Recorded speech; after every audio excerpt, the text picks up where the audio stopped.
Hello friends, welcome to Sam's academy. आज मैं आप लोगों के साथ बहुत ही महत्वपूर्ण चैप्टर के बारे में डिस्कस करेंगे, जिसका नाम है संज्ञानात्मक विकास का सिद्धांत, यानी कि कॉग्निटिव डेवलपमेंट थ्योरी। साथ ही साथ इसी चैप्टर से संबंधित कुछ प्रीवियस ईयर के क्वेश्चन में रखे हैं, जो मुख्य रूप से सीटेट, यूपीटेट या फिर अन्य टीचिंग एग्जाम्स में कहीं ना कहीं पूछे गए हैं। और एग्जाम के पर्सपेक्टिव से जितने भी इंपॉर्टेंट टॉपिक हैं, मैं उनको अपने यूट्यूब चैनल पर आप लोगों के साथ डिस्कस कर रहा हूँ। इसलिए आप लोग चैनल को सब्सक्राइब कर लीजिए, जिससे कि आप लोगों को वीडियो का नोटिफिकेशन समय से मिल जाया करे। और इसी सीरीज का आज ये 16वां टॉपिक है, जिसमें हम संज्ञानात्मक विकास के सिद्धांत के बारे में डिस्कस कर रहे हैं। और संज्ञानात्मक विकास के सिद्धांत का ये दूसरा पार्ट है। पहले पार्ट में हमने संज्ञानात्मक विकास की 2 अवस्थाओं के बारे में डिस्कस किया था। इसमें हम तीसरी और चौथी अवस्था के बारे में डिस्कस करेंगे। तो आइए देखते हैं संज्ञानात्मक विकास की तीसरी अवस्था के बारे में। तो मूर्त संक्रियात्मक अवस्था, यानी कि कंक्रीट ऑपरेशनल स्टेज, ये तीसरी अवस्था है। तो 7 वर्ष से 11 वर्ष की आयु जो होती है बच्चे की, इस आयु के बीच का जो समय होता है, इसी को हम कंक्रीट ऑपरेशनल स्टेज कहते हैं, यानी कि मूर्त संक्रियात्मक अवस्था। इस अवस्था में बच्चा चीजों को पहचानना शुरू कर देता है। मतलब कि अगर कोई चीज उसके सामने लाई जाती है तो उन चीजों को वो आसानी से पहचान के बता देता है कि ये चीज है।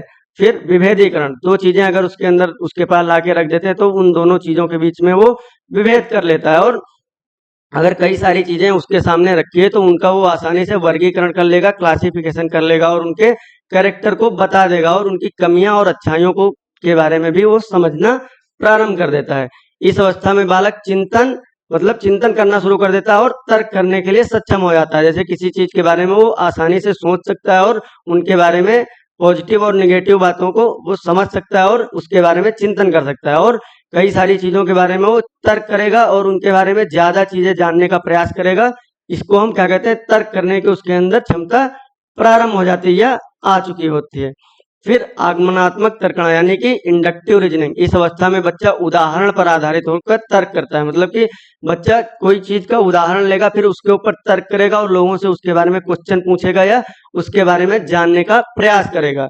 इस अवस्था में अपलटावी, मतलब कि पहले क्या था, चीजों को वो अगर उल्टा जस्ट कर दिया जाता था वो समझ नहीं पाता था। जैसे कि एग्जाम्पल के साथ लेते हैं, 4+2, उसको पहले क्या था, पता था 4+2 6, अगर उसको बता दिया जाए तो उसको सिर्फ इतना ही पता रहता था। अगर उसको 2+4 कर दिया जाता था तो नहीं पता होता था कि 6 होगा कि क्या होगा। लेकिन अब वो 2+4 भी बताने में सक्षम हो चुका होता है। और जीववाद, मतलब कि सजीव और निर्जीव के बीच में उसके अंदर विभेद करने का क्षमता आ चुकी होती है, विभेद कर लेता है या विभेद करने में सक्षम होता है। फिर मुद्रा की जो वैल्यू होती है उसको भी समझ सकता है। जैसे कि पहले क्या था, उसको सिक्के और नोट अगर दी जाती थी तो वो सिक्के और नोट में विभेद नहीं कर पाता था कि सिक्के बड़े होते हैं या नोट। अब लेकिन वो सिक्के और नोट के बारे में विभेद कर लेता है। फिर अब वो भार किस चीज का कम है और किसका ज्यादा, ये सारी चीजें भी समझने में सक्षम हो चुका होता है। फिर इस अवस्था में बालक तार्किक क्रियाओं को करने के लिए समर्थ होता है। जैसे कि किसी चीज के ऊपर तर्क करने के लिए वो सक्षम हो चुका होता है। इस अवस्था में चीजों को तर्क करके फिर उसको सीखने का प्रयास करता है, जानने का प्रयास करता है। या कोई चीज अगर उसको बताई जाती है तो वो सीधा एक्सेप्ट नहीं करता, पहले उसके बारे में तर्क करेगा, जानेगा, फिर उसको एक्सेप्ट करेगा।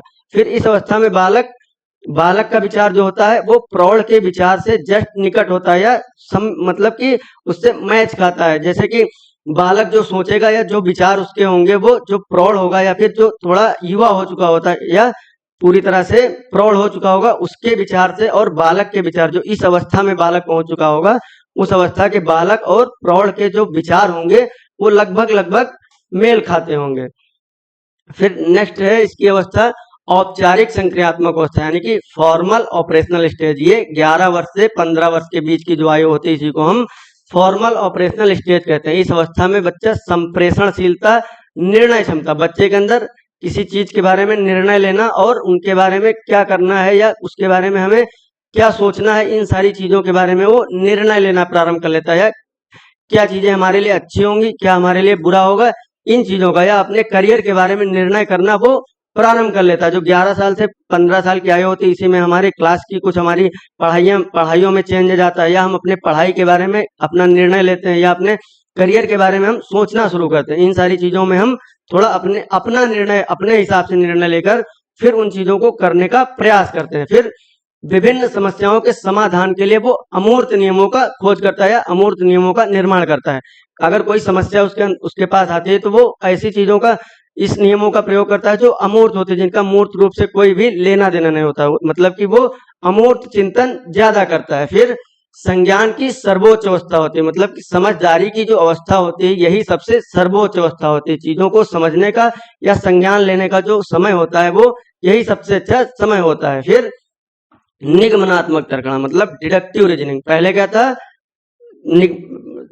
आगमनात्मक तर्कणा थी और अब डिडक्टिव रीजनिंग मतलब कि निगमनात्मक तर्कणा। इसमें बच्चा नियमों के ऊपर तर्क करता है, पहले क्या था उदाहरण के ऊपर तर्क करता था, अब नियमों के ऊपर तर्क करेगा और नियमों अगर कोई उसको नियम बताया जाता है तो उसके ऊपर वो तर्क करेगा और ये जानने का प्रयास करेगा कि ये नियम बना कैसे। फिर कुछ महत्वपूर्ण क्वेश्चन इसी टॉपिक से संबंधित रखे हुए हैं, इनको आइए थोड़ा डिस्कस करते हैं। बच्चे दुनिया को लेकर अपनी समझ को सक्रिय रूप से निर्मित करते हैं, यह कथन किसने प्रस्तावित किया था? Children actively construct their understanding of the world is proposed by. तो पहला ऑप्शन है E.L. थॉर्नडाइक, दूसरा ऑप्शन है B.F. स्किनर, तीसरा है जीन पियाजे, चौथा क्या है इवान पावलोव। तो जीन पियाजे साहब इसका सही ऑप्शन होगा। फिर बच्चों की विचारधारा अमूर्त के बजाय मूर्त अनुभवों और अवधारणाओं में स्थापित है, यह अवस्था है। Children's thinking is grounded in concrete experiences and concept rather than abstraction. It is the stage from। तो पहला ऑप्शन है 7 से 12 वर्ष, दूसरा है 12 से वयस्कता और तीसरा है 2 से 7 वर्ष, चौथा है जन्म से 2 वर्ष तक। तो इसका कौन सा ऑप्शन सही होगा? 7 से 12 वर्ष की जो आयु होगी इसी में बच्चा क्या करेगा अमूर्त विचारधाराओं के बजाय मूर्त की तरफ जाता है। फिर क्या है पियाजे के अनुसार बच्चों की सोच के बजाय में वयस्कों में भिन्नता होती है। According to Piaget children's thinking differs in from adults than in. तो पहला ऑप्शन है आकार यथार्थ और यथार्थता। फिर क्या है मात्रा प्रकार, तीसरा ऑप्शन है आकार प्रकार, चौथा ऑप्शन है प्रकार और मात्रा। क्या होगा ये मात्रा है, तो इसका सही ऑप्शन होगा मात्रा और प्रकार, यानी कि kind and amount and kind. फिर फोर्थ क्वेश्चन है पियाजे के अनुसार विकास की प्रथम अवस्था जन्म से 2 वर्ष तक में बच्चा अधिक उपयुक्त प्रकार से जिसके द्वारा सीखता है। According to Piaget during the first stage of development from birth to 2 year of age a child learn best. पहला ऑप्शन है इंद्रियों के द्वारा, by senses, by using senses. फिर अमूर्त चिंतन द्वारा, by thinking in an abstract way. Third option है भाषा के नए सीखे गए शब्दों के बोध के द्वारा, बाय कॉम्प्रिहेंसिंग न्यू वर्ड्स। फिर चौथा है मूर्त चिंतन द्वारा, बाय कॉन्क्रीट थिंकिंग। तो इसका क्या होगा पहली जो स्टेज होती है उसमें बच्चा किससे सीखता है इंद्रियों के द्वारा। फिर पांचवा क्वेश्चन है बच्चे दुनिया के बारे में अपनी समझ का सृजन करते हैं, इसका श्रेय को जाता है। The credit for children create their own understanding of the words goes to. पहला ऑप्शन पावलोव, दूसरा ऑप्शन कोहलबर्ग, तीसरा स्किनर, चौथा पियाजे। तो कौन सा ऑप्शन सही होगा पियाजे साहब। फिर पियाजे के अनुसार निम्न चरणों में से कौन सा बच्चा अमूर्त प्रस्ताव के बारे में तार्किक रूप से सोचना शुरू करता है? किस चरण में बच्चा तार्किक रूप से सोचना शुरू करता है? According to Piaget at which of the following stage does a child begin to think logically about abstract proposition. तो पहला ऑप्शन है संवेदी प्रेरक अवस्था जन्म से 2 वर्ष, सेंसरी मोटर स्टेज। दूसरी क्या है पूर्व संक्रियात्मक अवस्था यानी कि प्री ऑपरेशनल स्टेज। तीसरा है मूर्त संक्रियात्मक अवस्था यानी कि कंक्रीट ऑपरेशनल स्टेज। चौथा है अमूर्त संक्रियात्मक अवस्था यानी कि फॉर्मल ऑपरेशनल स्टेज। तो क्या होगा अमूर्त संक्रियात्मक अवस्था यानी कि 11 वर्ष और उससे अधिक की आयु में बच्चा अमूर्त प्रस्ताव के बारे में तार्किक रूप से सोचना शुरू करता है। फिर 7th क्या है वह अवस्था जिसमें बच्चा वस्तुओं और घटनाओं के बारे में तार्किक रूप से सोचना शुरू करता है कहलाती है the stage in which a child begins to think logically about objects and events is known as। पहला ऑप्शन संवेदी गामक अवस्था सेंसरी मोटर स्टेज, दूसरा ऑप्शन पूर्व संक्रियात्मक अवस्था यानी कि प्री ऑपरेशनल स्टेज, तीसरा ऑप्शन औपचारिक संक्रियात्मक अवस्था यानी कि फॉर्मल ऑपरेशनल स्टेज, चौथा है मूर्त संक्रियात्मक अवस्था। तो इसका क्या होगा मूर्त संक्रियात्मक अवस्था। फिर 8th पियाजे के अनुसार किस अवस्था में बच्चा ठोस चीजों में अधिक तार्किक हो जाता है लेकिन उसमें अमूर्त विचारों का अभाव रहता है। According to Piaget, at what stage a child becomes more logical in concrete things but lacks abstract ideas। तो पहला ऑप्शन है पूर्व संक्रियात्मक अवस्था, प्री ऑपरेशनल स्टेज। दूसरा ऑप्शन है संवेदी गामक अवस्था यानी कि सेंसरी मोटर स्टेज। तीसरा ऑप्शन है मूर्त संक्रियात्मक अवस्था यानी कि कंक्रीट ऑपरेशनल स्टेज। चौथा औपचारिक संक्रियात्मक अवस्था यानी कि फॉर्मल ऑपरेशनल स्टेज। तो इसका क्या होगा? मूर्त संक्रियात्मक अवस्था।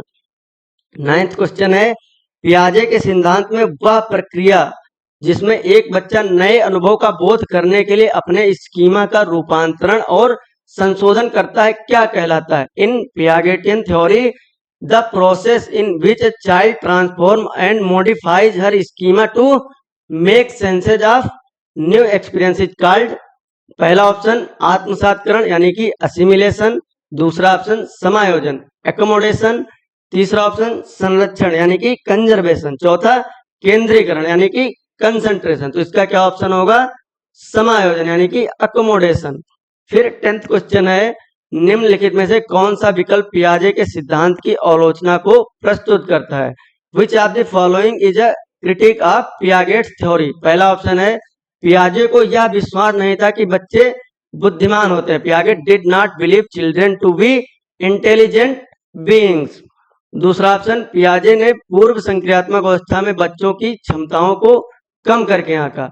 Piaget अंडरएस्टिमेटेड the capacities of children's in pre operational stage. फिर नेक्स्ट ऑप्शन है पियाजे ने बच्चों को ज्ञान की सक्रिय संरचना करने वाला नहीं माना था। Piaget did not understand children as actively constructing knowledge. फिर चौथा ऑप्शन है पियाजे ने विकास की प्रक्रिया को सतत माना था, मतलब कि Piaget viewed the process of development as continuous. तो इसका कौन सा ऑप्शन होगा? पियाजे ने पूर्व संक्रियात्मक अवस्था में बच्चों की क्षमताओं को कम करके आंका था। यही ऑप्शन सही होगा। सो आज के लिए इतना ही। नेक्स्ट चैप्टर हम नेक्स्ट वीडियो में कवर करेंगे। तब तक के लिए धन्यवाद। आप लोग चैनल को सब्सक्राइब करिए, वीडियो को लाइक करिए और शेयर करिए, ठीक है। और ये हमारा टेलीग्राम चैनल है, इसको आप लोग ज्वाइन करिए जिससे कि आप लोगों को सारी वीडियो का PDF नोट आसानी से मिल जाया करे।